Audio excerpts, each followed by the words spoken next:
خرجوا في ديزارتيكل نتاع ناس عاملين عرايض من غادي انه انت ما تمثلهمش ويتبرئوا منك. اللي اتحداك انك الوثائق هذه تمدها ونمشيو بها ونثبتوا فيها صحيح. ماك امين معايا في الفيسبوك انا نبعثهم لك. مانيش امين معاك. وقتاش نبي معاك؟ نكرتني جمله. اللي بحق يشرفني باش نكون امين. لما انا عندي 5000 امين ما عادش نجم نقبل.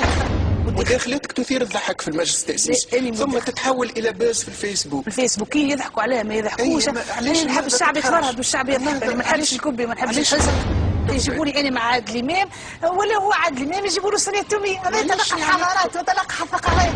أنا توانسة هذاك مش في مصر ما تتصورش روحك زادة مشهورة في تركيا وفي مصر زادة. حتى رئيس تركيا قابلت رئيس تركيا وتصورت معاه وطلعت صورة اليوم في تركيا كاملة.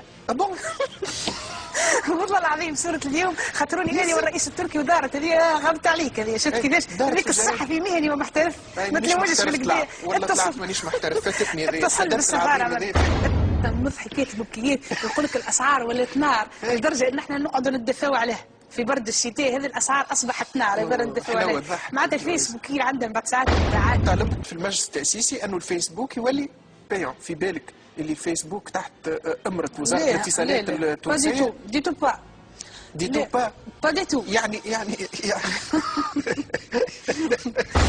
حارزة قالوا عليك حارزة. يقولوا لي ديما حارزة ما يسب هذه شرف هذه.